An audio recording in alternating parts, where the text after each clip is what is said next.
내가 이르노니 너희는 성령을 따라 행하라. 그리하면 육체의 욕심을 이루지 아니하리라. 육체의 소욕은 성령을 거스르고 성령은 육체를 거스르나니 이 둘이 서로 대적하므로 너희가 원하는 것을 하지 못하게 하려 함이니라. 너희가 만일 성령의 인도하시는 바가 되면 율법 아래에 있지 아니하리라.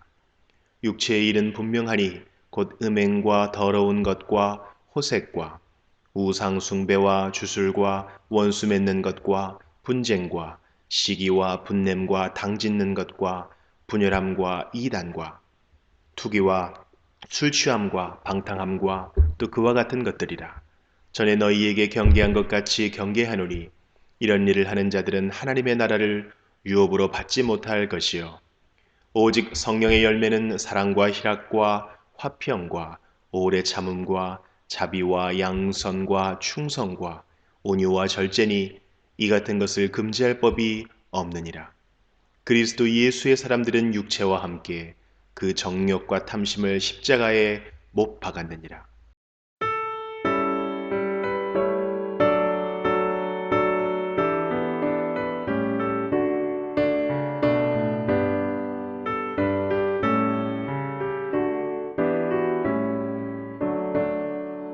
오 하나님 우리의 창조주시니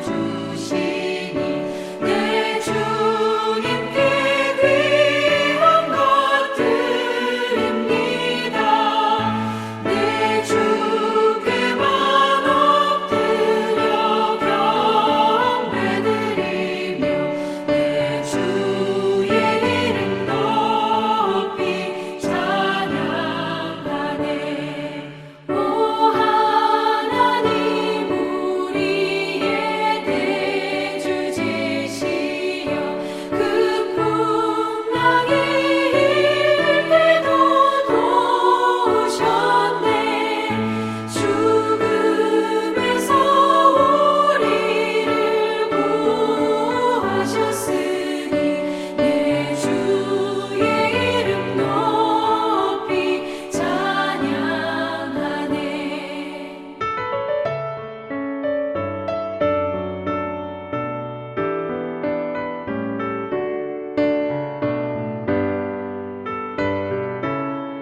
우리가 지난주까지 살펴본 요한복음 1장 1절부터 18절 서론의 말씀을 잠깐 정리하고 이어서 19절부터 살펴보았으면 합니다.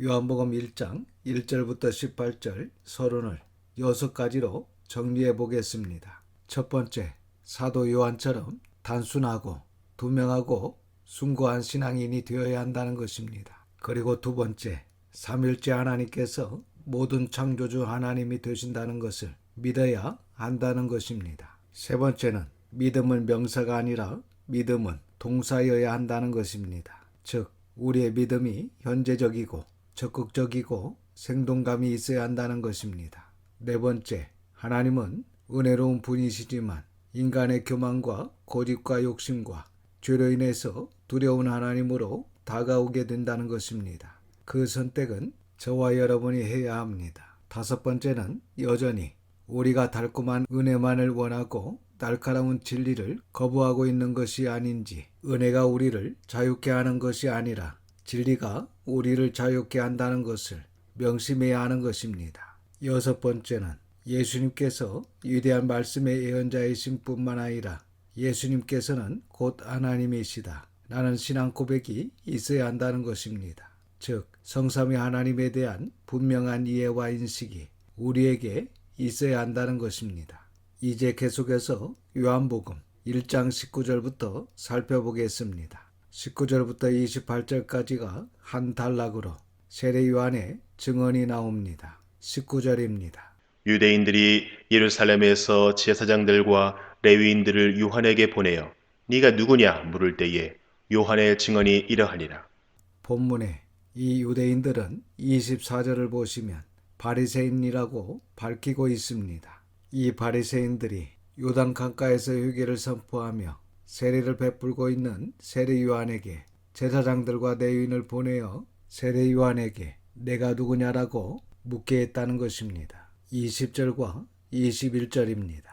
요한이 드러내어 말하고 숨기지 아니하니 드러내어 하는 말이 나는 그리스도가 아니라 한데 또 묻되 그러면 누구냐 네가 엘리야냐 이르되 나는 아니라 또 묻되 네가 그 선지자냐 대답하되 아니라.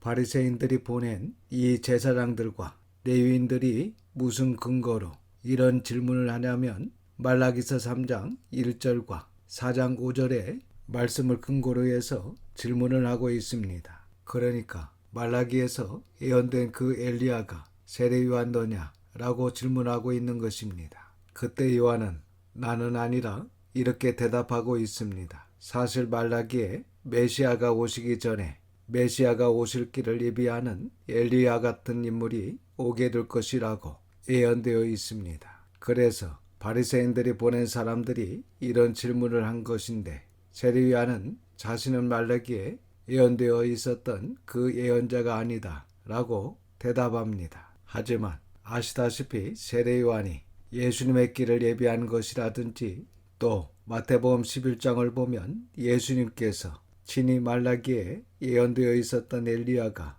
바로 이 세례 요한이다 라고 말씀하셨습니다. 그런데 정작 세례 요한 본인은 엘리야가 아니다 라고 했다는 것입니다. 왜 세례 요한이 이렇게 대답을 했냐면 아마 현재 이 바리새인들이 세례 요한에게 하는 질문의 의도를 세례 요한이 파악을 한 것입니다. 그들의 의도는 우리가 구약을 통해 알 수 있듯이 엘리야는 하늘에서 불이 내려오게 했었고 또한 회오리 바람을 타고 승천했습니다. 그러한 엘리야의 모습이 강하게 인지되어 있으니까 세례 요한 너가 이런 이적을 일으키는 엘리야냐? 라는 이런 의도를 가지고 질문을 했던 것입니다. 그래서 세례 요한은 그들의 질문의 의도를 파악하고 나는 그러한 엘리야가 아니다 라고 이렇게 대답을 한 것으로 보입니다. 그리고 21절 하반절에 그럼 내가 그 선지자냐라고 또 질문을 하는데 여기서 이 선지자라는 이 말은 신명기 18장 15절에서 모세 자신과 같은 선지자가 하나 나타나게 될 것이다 이렇게 예언한 적이 있었습니다. 이것은 가까이 보면 여호수아라고 할 수도 있고 또한 구약의 선지자라고 할 수도 있고 궁극적으로는 예수 그리스도를 말씀하시는 것으로 볼 수 있는데 아무튼 모세가 그렇게 예언한 적이 있었기 때문에 그것을 가지고 세례 요한에게 내가 모세가 예언했던 그 선지자냐? 라고 물어본 것입니다. 그때도 세례 요한은 아니라라고 대답을 합니다. 어떻게 보면 이 세례 요한의 자세가 세례 요한의 겸손을 보여주고 있는 모습이다 라고 할 수 있습니다. 예수님은 완전하시기 때문에 정확히 자신이야말로 메시아이시고 구원자라고 말씀하실 수 있지만 사람이 자신을 가지고 내가 엘리야다, 내가 모세다라고 한다면 문제가 있는 것입니다. 그런데 옛날이나 지금도 어떤 악한 자들은 자신이 제리메슈다, 그리고 보혜사 성령이다 하면서 유혹하고 있습니다. 우리가 요한계시록을 공부해서 알지만 데살로니가전서 4장에 보면 일곱째 천사가 나팔을 불 때 그리스도 안에서 잠든 자들이 부활하게 되고 살아있던 성도들은 호련히 순식간에 변화되어 휴거될 것이고 성도들은 불이 섞은 유리 바다 건너편으로 순식간에 들려 올라가게 될 것입니다. 거기서 모세의 노래, 어린 양의 노래를 부르게 될 것입니다. 그리고 이 지구에는 7 대접이 쏟아질 것입니다. 그 후에 요한계시록 19장을 보시면 예수님께서 재림하셔서 주님의 입에서 예리한 검이 나와 대적하고 반항하는 사람들을 죽이실 것이며 이로 인하여 독수리들이 배를 채우게 될 것입니다. 그래서 요한계시록을 정확히 알게 되면 지금 이 땅에서 내가 예수 그리스도다 라고 하는 자들을 따라가지 않을 것입니다. 그리고 성령님은 영이십니다. 성령님은 어떤 사람의 형상으로 오신 것이 아니기 때문에 어떤 누구도 성령님으로 볼 수 없습니다. 성령님은 거룩한 영으로 오셨고 이미 우리 성도들을 성전 삼으시고 그 안에 거하십니다. 지금 내가 보혜사다, 성령이다 라고 하면 다 가짜입니다. 그렇기 때문에 누구든지 자신이 하나님이다, 예수님이다, 성령입니다 라고 하면 절대로 믿거나 따라가서는 안 됩니다. 이렇게 유혹하는 악한 자들을 따라가서는 안 됩니다. 계속해서 22절부터 24절입니다. 또 말하되 누구냐? 우리를 보낸 이들에게 대답하게 하라. 너는 내게 대하여 무엇이라 하느냐? 이르되 나는 선지자 이사야의 말과 같이 주의 길을 곧게 하라고 광야에서 외치는 자의 소리로라 하니라. 그들은 바리새인들이 보낸 자라. 세례 요한이 이사야 40장 3절에 기록된 말씀을 가지고 그들에게 대답합니다. 나는 주님의 길을 곧게 하라고 광야에서 외치는 자의 소리에 불과하다. 그러니까 세례 요한은 자신을 어떤 인격체로 소개하지 않고 단순히 소리라고 소개하고 있습니다.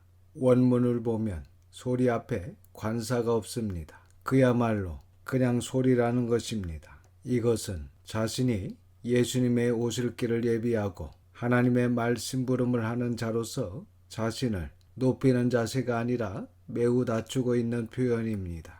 그리고 소리는 방향을 설정해 줍니다. 나는 소리이지만 진리이신 예수님을 알려주는 소리라는 것입니다.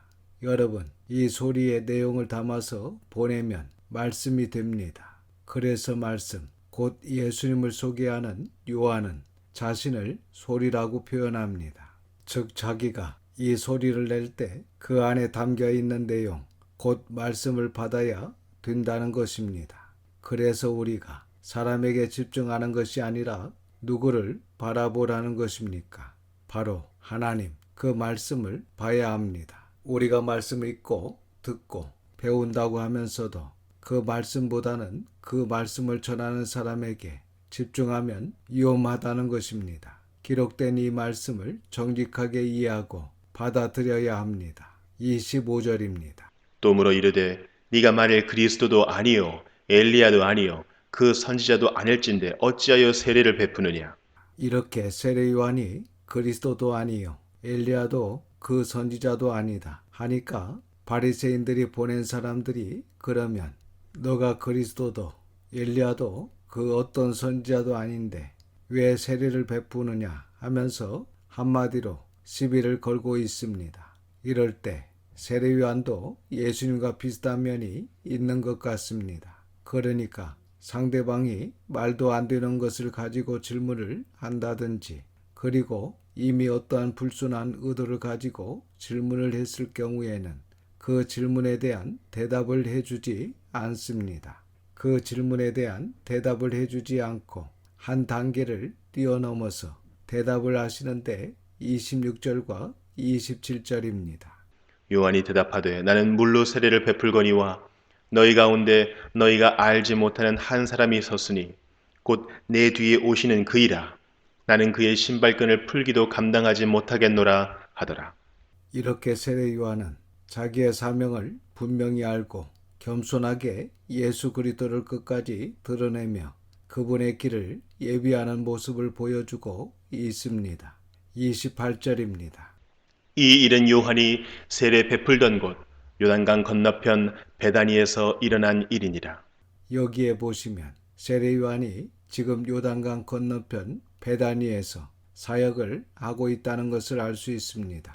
이 베다니는 우리가 일반적으로 알고 있는 예루살렘 동쪽 3km 지점에 있는 나사로, 마르다, 마리아가 살았던 그 베다니 동네가 아닙니다. 이 베다니는 요단강 건너편에 있는 또 다른 베다니라는 동네입니다. 이러한 요단강 건너편의 베다니에서 세례 요한이 사역을 했다라는 이 지명이 요한복음에만 나옵니다. 여러분, 이 베단이라는 이름의 뜻이 뭐였습니까? 가난한 자들의 집, 그러니까 이런 빈민가는 이스라엘에 한 군데만 있었던 것이 아니고 더 있었던 것으로 보입니다. 그래서 또 하나의 베다니가 오늘 본문에 나오는데 그 빈민가 중에 하나가 세례 요한이 사역했던 곳이라는 것입니다. 그러니까 세례 요한이 요단 강가에서 세례를 베풀 때 시설이 아주 좋고 환경이 아주 좋은 상태에서 사역을 감당한 것이 아니고 빈민가 옆에 흐르고 있는 강에서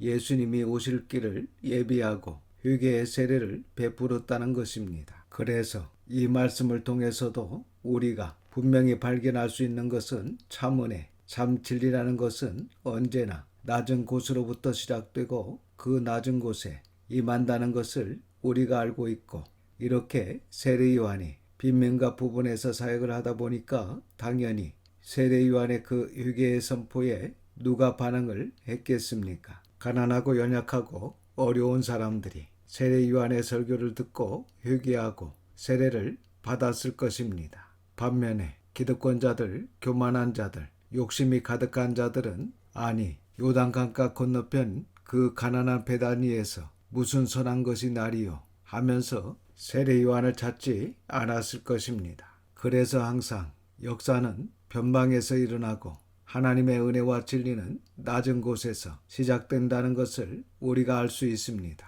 이렇게 사도 요한만 알고 있는 세례 요한에 관한 단독 내용이 요한복음에 몇 가지 더 나오는데, 이것은 아마도 사도 요한이 세례 요한을 잘 알았던 것 같습니다. 그래서 많은 신학자들이 사도 요한이 예수님의 제자가 되기 전에 세례 요한의 제자가 아니었나 그렇게 봅니다. 그리고 26절 중반절을 다시 보시면 너희 가운데 너희가 알지 못하는 한 사람이 있었으니, 요한은 자기가 세례 베푸는 곳에 예수님께서 와 계시는 것을 알았습니다. 다른 사람들이 전혀 알지 못하는 예수님을 알아보았다는 것입니다. 참으로 영적인 사람입니다. 지금 우리가 예배드리는 이 자리에 하나님께서 와 계신 것을 알고 있습니까? 지금 여러분 곁에 하나님께서 계신 것을 알고 있습니까? 지금도 여러분을 통해서 사랑을 받고 싶어서, 예배를 받고 싶어서, 찬송을 받고 싶어서, 여러분의 사랑이 담긴 기도를 듣고 싶어서 여러분 곁에 계십니다. 계속해서 29절부터 34절은 세례 요한이 메시아를 증언합니다. 29절입니다. 이튿날 요한이 예수께서 자기에게 나오심을 보고 이르되 보라 세상 죄를 지고 가는 하나님의 어린 양이로다. 본문의 이 말씀도 요한복음에만 나오는 굉장한 말씀입니다. 예수님께서 세상 죄를 지고 가시는 하나님의 어린 양이로다 라는 세례 요한의 이러한 말을 요한복음에서 유일하게 기록하고 있습니다. 그러니까 세례 요한에게 세례 받으시기 위해 북쪽 갈릴리에서 이곳 남쪽 요단강가 베다니까지 한 이틀길 되는 먼 거리를 오셔서 어제 요한이 세례 베푸셨던 곳에 계셨던 예수님께서 이번에는 직접 세례를 받으시러 나오시는 예수님을 보고 요한은 그곳에 있는 사람들에게 보라, 세상 죄를 지고 가는 하나님의 어린 양이로다 라고 고백하고 있는 것입니다. 정말 대단한 고백입니다. 30절입니다. 내가 전에 말하기를 내 뒤에 오는 사람이 있는데 나보다 앞선 것은 그가 나보다 먼저 계심이라 한 것이 이 사람을 가리킴이라. 30절에 이 말씀은 아무나 할 수 있는 말이 아닙니다. 그러니까 계시가 완성되기 이전에 이미 세례 요한은 선지하신 예수님을 알고 있었다는 것입니다. 전 시간에도 말씀드렸지만 세례 요한은 예수님보다 6개월 먼저 태어났고 사역도 먼저 시작했음에도 불구하고 예수님이 자기보다 먼저 계셨다라는 이러한 이야기를 하고 있습니다. 그리고 사도 요한은 후에 약 90세 정도가 되었을 때 복음서를 통해 태초부터 하나님과 함께 계셨다라고 선지하신 그리스도를 선포하고 있습니다. 31절입니다. 나도 그를 알지 못하였으나 내가 와서 물로 세례를 베푸는 것은 그를 이스라엘에 나타내려 함이라 하니라. 이 세례 요한의 목적은 오직 예수님을 이스라엘에 나타내는 것이었습니다. 즉 예수 그리스도를 믿게 하는 것, 그리고 예수 그리스도를 나타내는 것이 세례 요한의 인생의 목적이었습니다. 그래서 오직 예수님을 나타낸다는 이 고백이 우리의 고백이 되기를 바랍니다. 내가 나타나면 안 됩니다. 그리고 다른 어떤 사람을 나타내서도 안 됩니다. 우리는 오직 그리스도를 나타내고 진리를 나타내야 합니다. 그래서 세상 사람들이 하나님을 믿도록 하는 것이 우리 인생의 목적이 되어야 합니다. 이것을 믿고 순종하는 저와 여러분들이 다 되시기를 주님의 이름으로 축원합니다. 기도하겠습니다. 아버지 하나님, 하나님의 거룩하신 이름을 찬양합니다. 오늘도 하나님의 귀한 말씀을 듣게 하시고 깨닫는 마음을 주셔서 감사를 드립니다. 하나님의 은혜와 진리는 낮은 곳에서부터 시작된다는 것을 믿게 하시고 늘 약하고 어려운 자들을 돌아볼 수 있는 저희들이 되게 하여 주시옵소서.